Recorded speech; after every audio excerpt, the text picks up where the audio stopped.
kuna dhaariya kow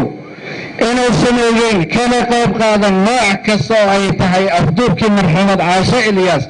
aadan oo 13 jireed. labo inuusan ka qayb qaadan kufsiga iyo dilka loo geysta marxuuma caasho ilyaas aadan xataa uusan taaban jirkeeda. inuusan wax ka ogeyn dacaya dareenba afduubka qarinta dilka kufsiga iyo loo geysashada marxuumad caasho ilyaas aadan.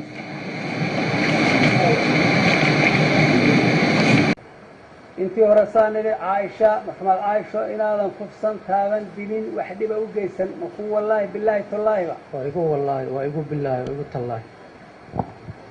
eedeysanaha toddobaad farxaan maxamed axmed. caaisho inaadan kufsan dilin taaban afduubin wax dhiba u geysan maku wallaahi bilaahi tallaahiba waa igu wallaahi waa igu bilaahi waa igu tallaahi. ilmahaygiiba cashan ehelkayga ka mid tahay sidaasaan ugu duwan.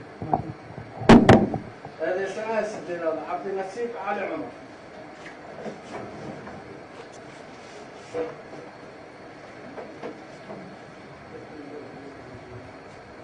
sidoo kale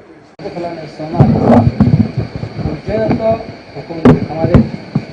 maanta oo taariikhdu ay tahay 12 bishii shanaad 2019 maxkamadda darajada koowaad gobolka Nugaal Garoowe waxay u fariisatay xugumna ka soo saartay dacwadii ciqaabta ahayd oo loo haystay 10 nin oo ay ka mid yihiin Cabdifataax Cabdiraxmaan Warsame, Cabdishakuur Maxamed Degel, Cabdisalaan Cabdiraxmaan Warsame ilaa lambarka 10aad. maxkamaddu markay dhegaysatay eedda xeer ilaalinta oo ah nimankaasu inay ku eedeeyeen caasho marxuumad caasho ilyaas aadan, nimankaasu inay afduubeen kufsadeen si wadareed ah dileen sumcadilid Puntland iyo shacabkeeda ku sameeyeen amnigeeda khalkhal geliyeen. markay xeeraalintiisa eedda ku soo gudbisay maxkamaddu markay dhegaysatay eedaysanayaasha oo ku jawaabay inaysan gelin, maxkamaddu markay dhegaysatay qareennada, maxkamaddu markay dhegaysatay dhegaysiga koowaad iyo dhegaysiga labaad iyo dhegaysigii saddexaad oo hadda gabagabadiina uu ku soo gabagabeeyey xeer ilaaliyaha guud ku-xigeenkiisa Maxamed Xareed taargid dacwada koowaad uu kaga dhigay 3 eedaysane oo kala ah Cabdifataax Cabdiraxmaan Warsame iyo Cabdishakuur Maxamed Degel iyo Cabdisalaan Cabdiraxmaan Warsame. 3daa uu yiri uu keenay dhacaankii laga qaaday iyo ciddiyihii gabadha dhacaankeedii iyo ciddiyaheedii iyo iyaga dhacaamadoodii oo la soo baaray Nairobi lagu soo baaray cadaymihii maxkamadda uu hor keenay oo muujinaya inay isla falgaleen 7 kale laakiin uusan keenin eediisana uu ku ururiyey maadaana wax cadayma u hayn in la dhaariyo. maxkamadduna ay dhaarisay. maxkamaddu waxay amraysaa lambarka 4aad ilaa lambarka 10aad xorriyaddooda in loo sii daayo sida ugu dhaqsaha badan. 3 kale oo uu ku soo gabagabeeyey maadaa ay caddayntaasu muujinayso inay nimankaasu gabadha nimankii kufsaday dilay qafaashay dhibtaa u geystay ay yihiin. markaanu qoraallada akhrinayna ay saa muujinayso inay yihiin 3daasu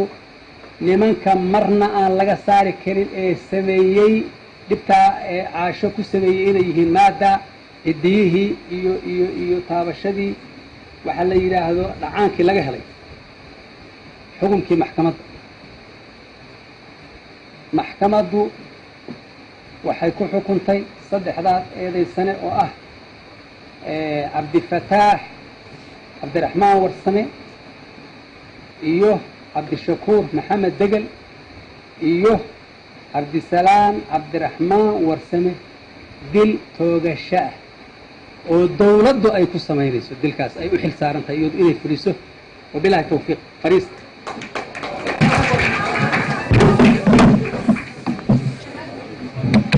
waxaanu la socodsiinaynaa racfaan baa ka furan dil ah marka waxaanu la socodsiinaynaa dadka ma garanaysaa cuskiga waa la socodsiinaya waxaa loo cuskaday qaraa-in cad qaraa-in marka la yidhaahdo yuraadu bilqaraa'in alamaaraat يراد بالقرائن الأمارات والعلامات التي يستدل بها على وجود شيء أو نفيه كما لو شوهد شخص يخرج من دار مذعورا وبيده سكين ملطخة بالدماء وعند دخول الناس دار وجدوا شخصا مذبوحا فيستدلون بما رأوه من حال الشخص الخارج من الدار على أنه هو القاتل الذي باشر القتل بنفسه مع أنهم لم يشاهدوا ذلك أو يوجد المتاع المسروق في بيت شخص فيستدل بذلك على أن هذا الشخص هو سارق أو أن سارق أودعه إياه أو أن صاحب البيت اشتراه من السارق انت مركان كسو بحنا من السنة قرائنك وحالي فهل تعتبر القرائن طريقا من طريق القضاء ووسيلة من وسائل النفي والإثبات عند صدور الأحكام بحيث يصح للقاضي أن يأخذ بها ويجعلها مستندا لحكمه؟ نعم، أن شرع الإسلام اعتبر القرائن ولم يهدرها ما ترتريو قرائن الشرع إسلامك وحكدها وحلق بسنكره oo masalada daliil looga dhigi karo waxaana u daliila waqad dalla calaa ictibaari alqaraa'in alkitaab wasunna wa aqwaalu salafi saalix min fuqahaa'i wa qudaati awalan adilatu alqur'aan alkariim calaa ictibaari alqaraa'in wajaa'u calaa qamiisii bidamin kadib qaala bal sawarat lakum anfusukum markay shaarka keeneen xaqiiqada ilaahay waa ka warramay dhiig beenah buu yidhi aabbahoodna wuxuu yidhi yacquub bal sawalat lakum anfusukum markaa isagoo halkaa muujay in naftoodu waxa kan u qurxisay ee wax jira uusan ahayn waxay culimmadu waajmacuu calaa ana yacquub calayhi asalaam istadalla calaa kidibihim bimaa ra'aahu min salaamati alqamiisi wa cadami tamasuqihi wuxuu halkaas u daliishaday inaysan xaqiiqada si waafaqsan sheegayn markuu arkay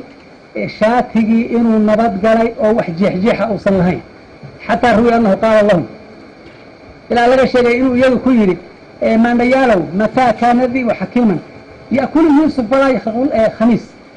isagiina waa cunay ma garanaysaa maradiina ma jeexjeexin marka waxay kutusaysaa qaraa-inta rismiga ah markaan hadda soo qaadno oo sii wadno sida ma garanaysaa aan hadda waxaa la yidhaahdo abyaqaanka oo calaamad ah nebigu calayhi salaatu wasalaam waa sugay wa min asunna annabawiya anna rasuula sala allahu alayh wasalam xakama biqowli qaafa wuxuu xukumay ninkii sinjiyaqaanka ama si abyaqaanka ahaa markuu yidhi qofka kama qofkaas way sog yihiin waa dhalay sidaasuu ku xukumay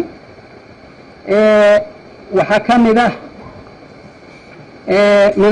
ثالثا من أقضية الصحابة رضي الله تعالى عنهم حكم عمر بن الخطاب رضي الله تعالى عنه دون نكير من حد بإقامة الزنا عند كظهر تمنى مجرته نبي عليه السلام وحيه الحق مع عمر وعلى قرنية على امرأة ظهر حملها ولا زوج لها هوين أور له وأمن لها ذو حبك كؤبي على قرينة ظاهرته أور كاس بانه muujay inay sinaysatay waxaa kaloo jira iyadana cumar iyo ibnu mascuud radia allahu tacaala canhuma biwujuubi xaddi biraa'ixati alkhamri khamri ee maganaysaay ka soo uray fii fami rajuli min afki owqay khamran cala alqariinati daahirati iyagoo u cuskaday qariinada daahirka